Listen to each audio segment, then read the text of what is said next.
اگر قرارداد مقاصد منظور نہ ہوتی تو کچھ ہی عرصے میں افغانستان اور ایران کی طرح پاکستان میں بھی مولوی پاور میں آ جاتے۔ پاکستان میں بنیاد پرست مذہبی طبقہ کبھی بھی اقتدار پر قابض نہیں ہو سکا، جس کے لیے ہمیں مولانا مودودی کی مس کیلکولیشن کا شکر گزار ہونا چاہیے۔ نظام کا کلمہ لا الہ الا اللہ محمد الرسول اللہ نہیں ہے، نہ ہی نظام کا کلمہ یہ اناؤنس کرنا ہے کہ پاکستان کا سرکاری مذہب اسلام ہے۔ نظام کا کلمہ وہ قرارداد مقاصد ہے جسے مودودی صاحب نے 4 پوائنٹس کی شکل میں مرتب کیا تھا۔ مودودی صاحب کی نظر میں پاکستان کا مطالبہ نہ صرف حماقت پر مبنی تھا بلکہ اسلام کے بھی خلاف تھا۔ جس پاکستان کے مطالبے کو آپ دوہری حماقت کہا کرتے تھے، اسی پاکستان کے قیام کو خدائی معجزہ قرار دینے لگے۔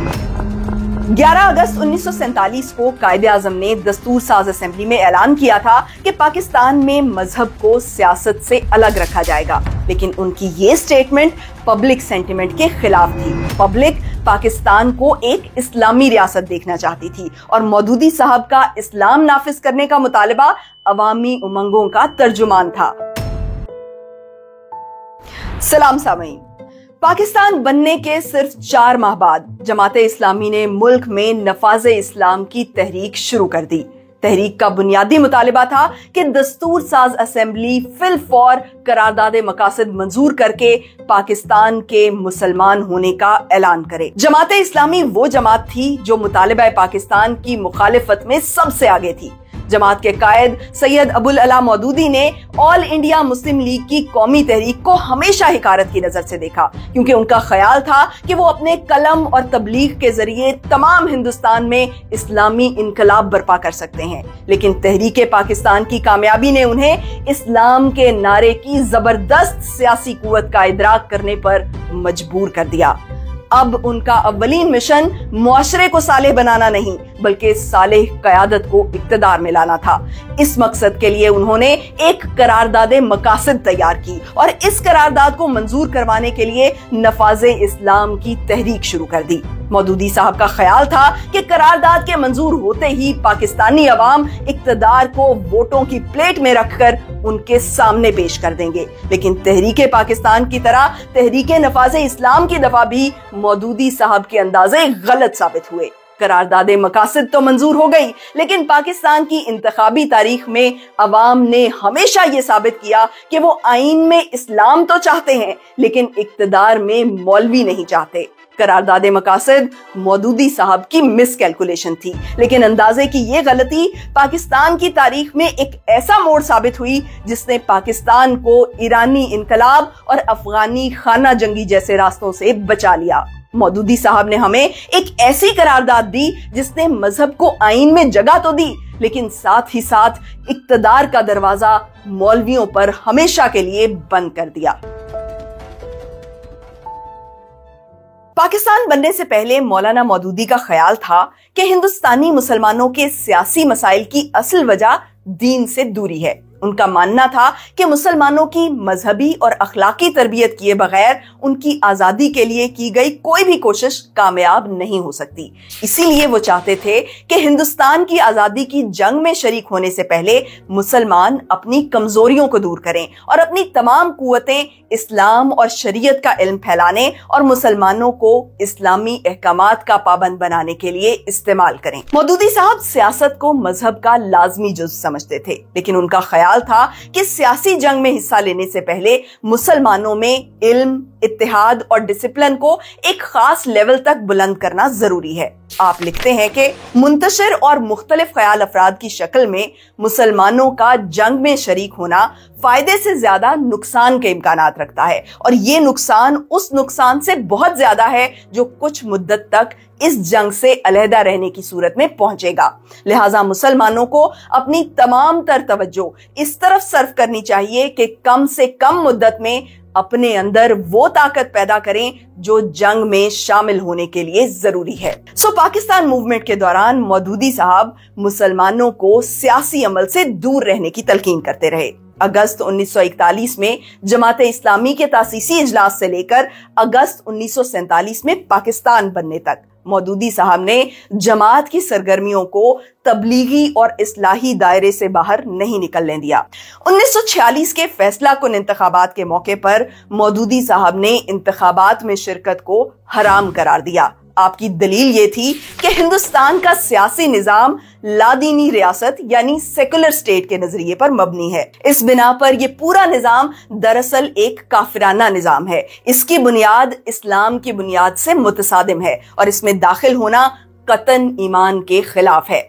इस मौक़िफ़ पर इतराज किया गया कि बाइकॉट की पॉलिसी इक्तदार का मैदान गैर मुस्लिम कुव्वतों के लिए खुला छोड़ देगी। तो इस एतराज के रद्द में मौलाना का कहना था कि अव्वल तो एक नेक मोमिन इस मशीनरी की काफिराना बुनियादों को तस्लीम करके इसमें दाखिल होने पर आमादा हो ही नहीं सकता, लेकिन बिलफर्ज अगर अहले तशी की तकिया की पॉलिसी को इख्तियार करते हुए चंद मोमिन इस निजाम में दाखिल होने पर आमादा भी हो जाएं तो देखना यह है कि इस तदबीर से हासिल क्या होगा।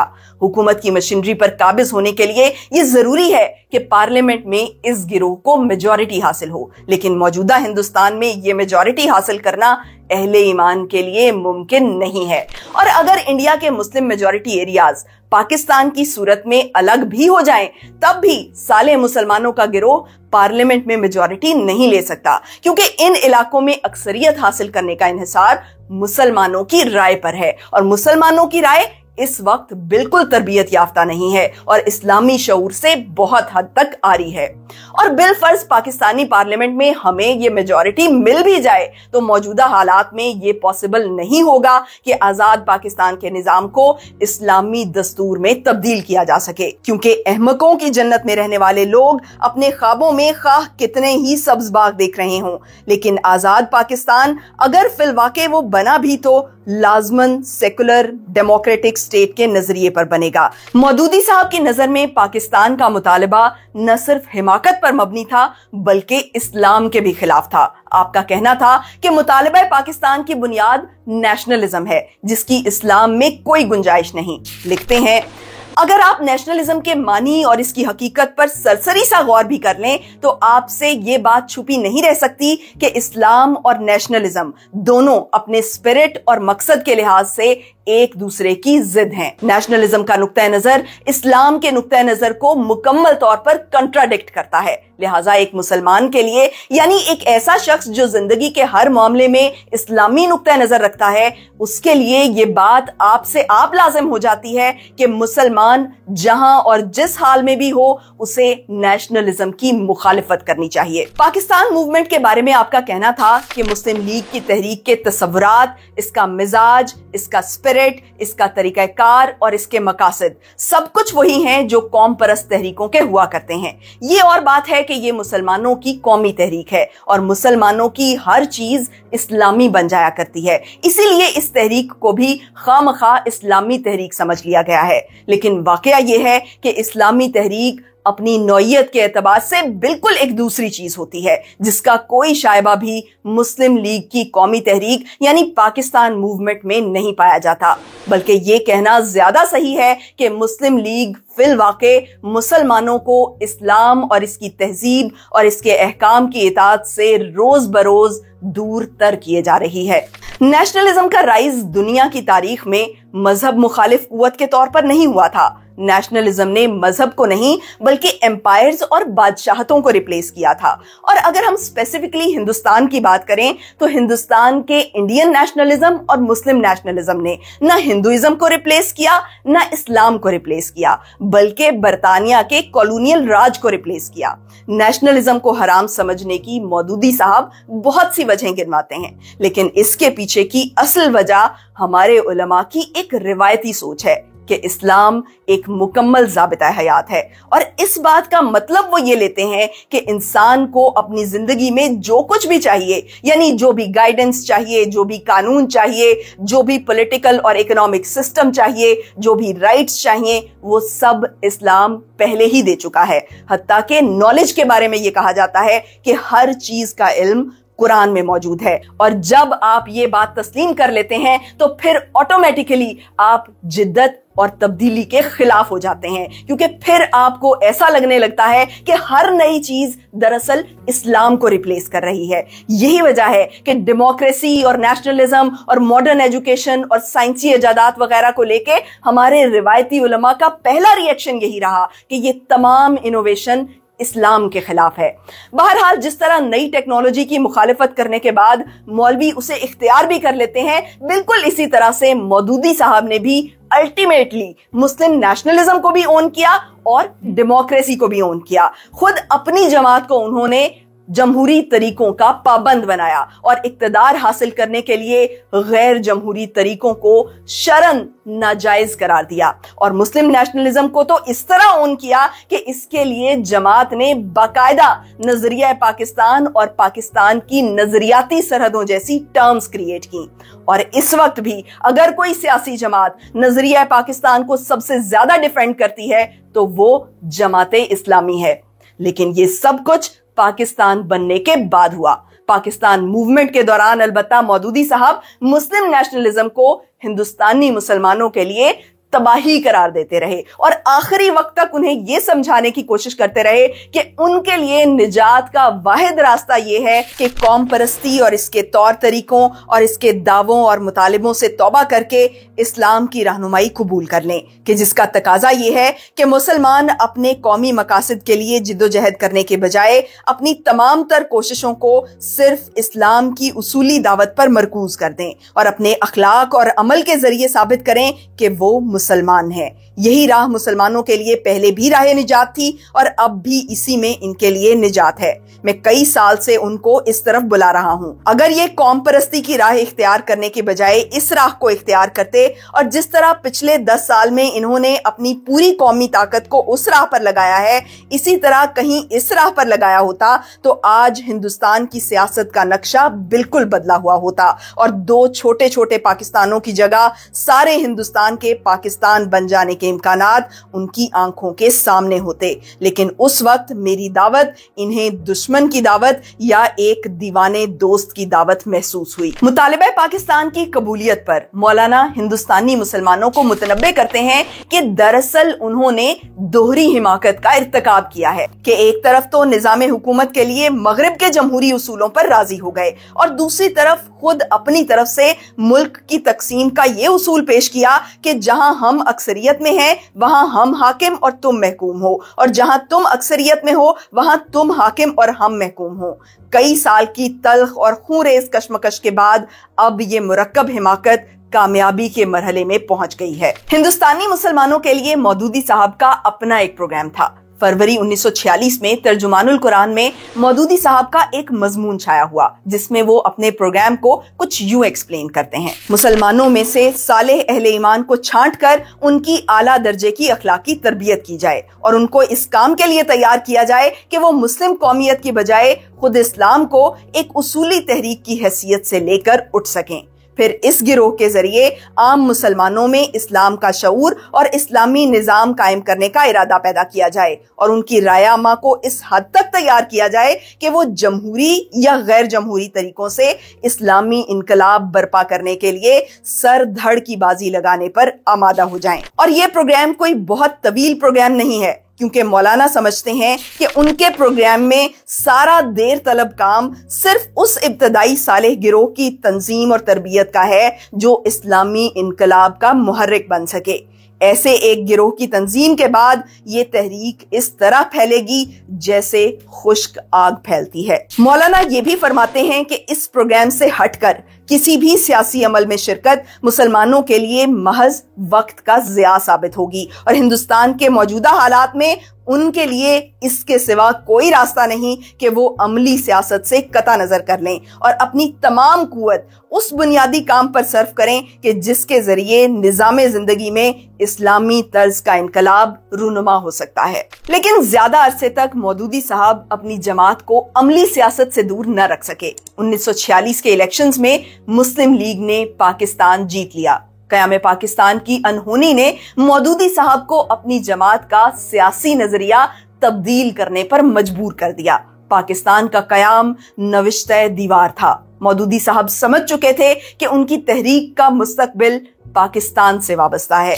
मई 1947 में जमात की शूरा ने मौदूदी साहब के मशवरे पर फैसला किया कि जमात इस्लामी का मरकज पाकिस्तान में होना चाहिए।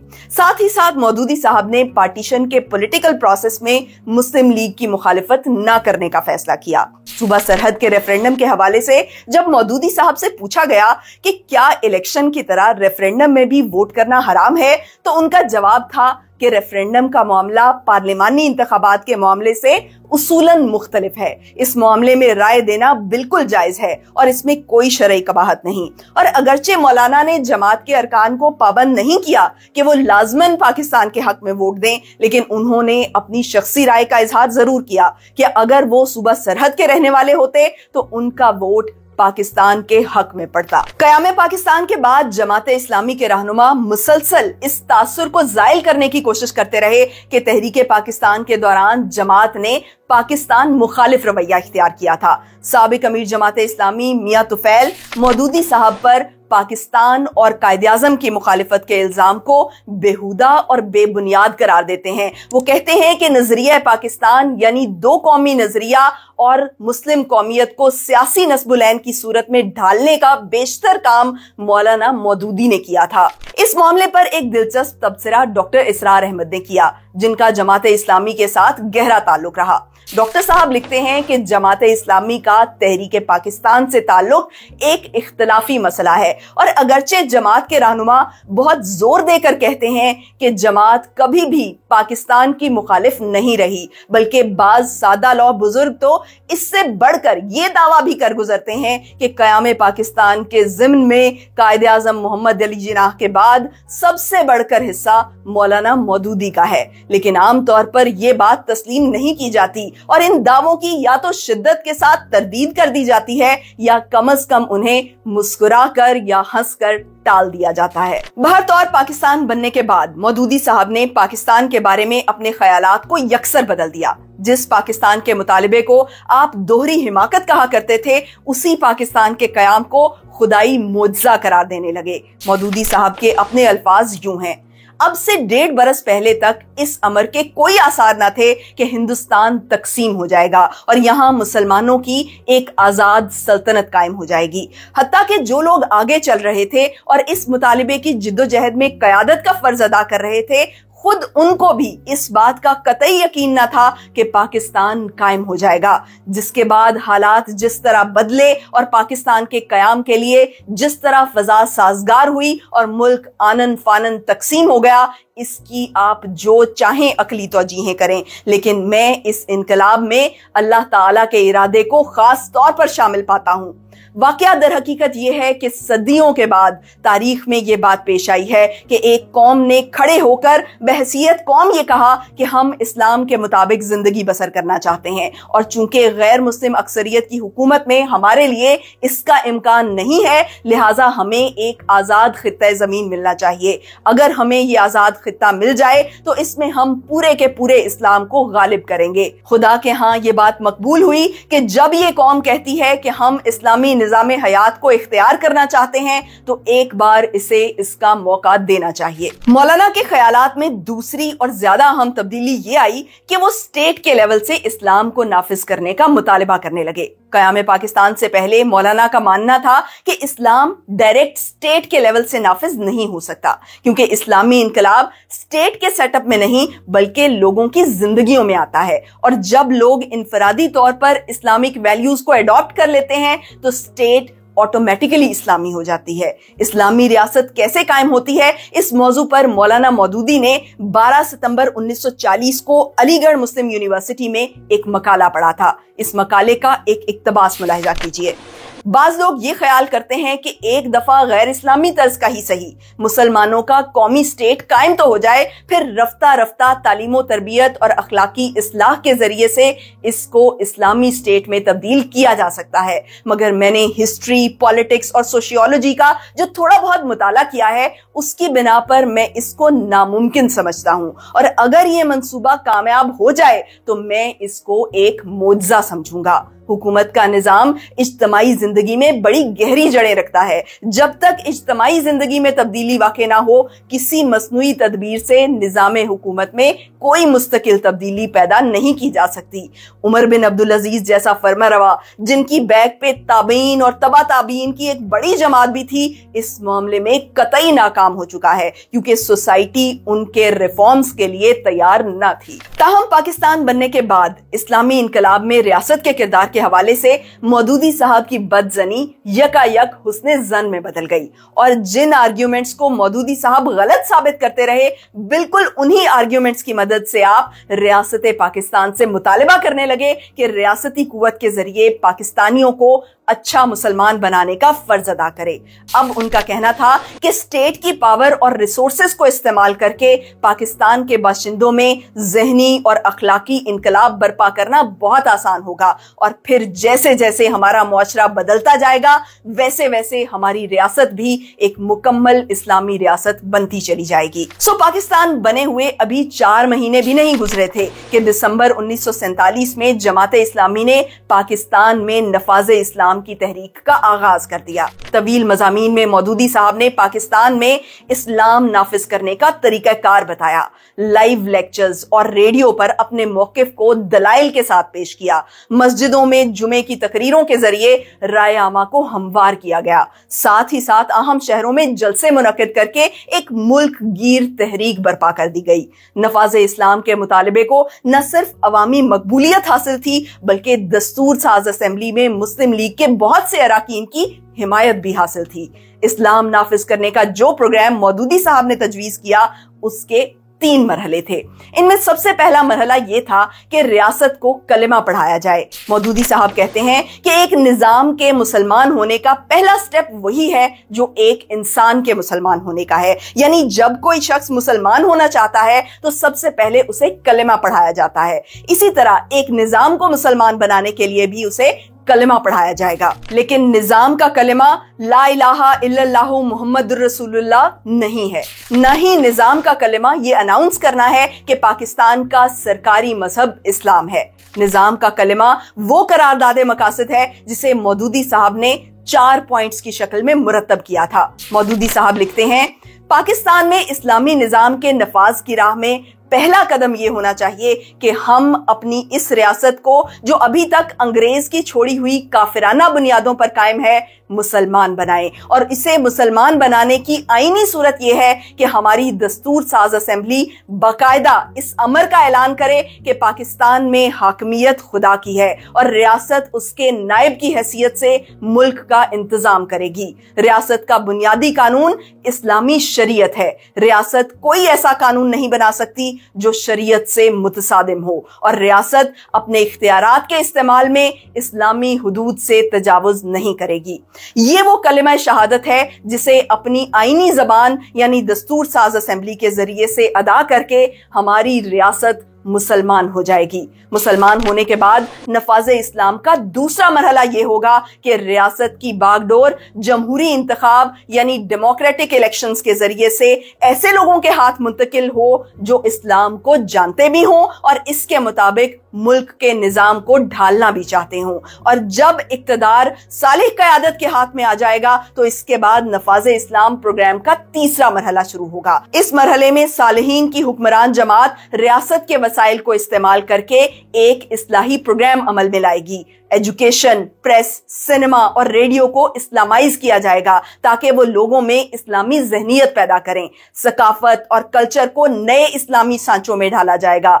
आर्मी, ब्यूरोक्रेसी, पुलिस और अदालत से पुराने लोगों को निकालकर नए लोगों को भर्ती किया जाएगा जो कि यकीनन मौलवी प्रोफेशन से होंगे। मुआशी निजाम तब्दील किया जाएगा और समाज का पूरा ढांचा जो पुराने हिंदुआना और फिरंगी तरीकों पर चल रहा है उसे उधेड़ दिया जाएगा। अपने तजवीज करदा रियासती निजाम को मौलाना मौदूदी थियो डेमोक्रेसी यानी इलाही जमहूरियत कहते हैं और ये तवक्को रखते हैं कि अगर एक सालेह और मुदब्बिर क़यादत बरसरे इक़्तिदार हो तो 10 साल के अंदर अंदर मुल्क का इज्तमाई नक्शा इस्लामी तर्ज पर तब्दील किया जा सकता है। नफाज़े इस्लाम के इन तीनों मराहिल में से सबसे क्रूशल स्टेप ये था कि पाकिस्तान में सालिहीन की जमात यानी उलमा पावर में आए। सालिहीन के इक़्तिदार में आने का जरिया मौदूदी साहब जमहूरी इंतखाबात को करार देते हैं, लेकिन नोट कीजिए कि ऐसी कोई पाबंदी उन्होंने अपने प्रोग्राम के पहले मरहले यानी करारदादे मकासिद की मंजूरी पर आयद नहीं की थी, बल्कि इस मुतालिबे को मनवाने के लिए उन्होंने अवाम को उकसाया कि वो दलील के साथ साथ कुव्वत की पॉलिसी भी इख्तियार करें, क्योंकि उनके हुक्मरान अंग्रेज के शागिर्द हैं जो दलील से नहीं मानेंगे।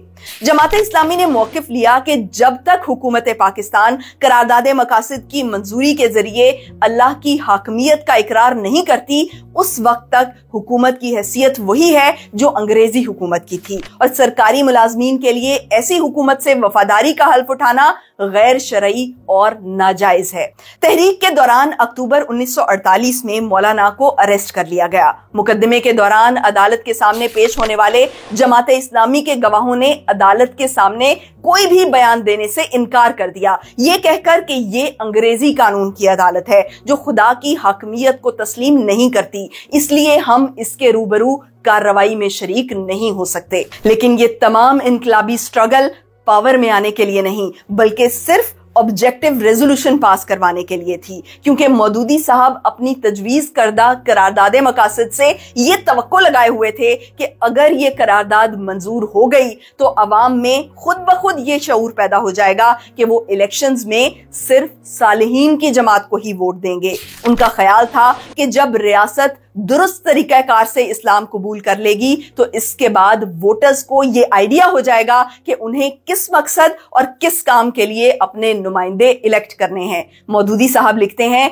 कि अवाम में अक्लो दानिश की लाख कमी सही, मगर वो इतनी समझ बूझ जरूर रखते हैं कि उन्हें किस काम के लिए किसकी तरफ रुजू करना चाहिए और उनके दरमियान कौन लोग किस मतलब के लिए मौजू हैं। आखिर वो इतने नादान तो नहीं है कि इलाज के लिए वकील और मुकदमा लड़ने के लिए डॉक्टर को तलाश करें।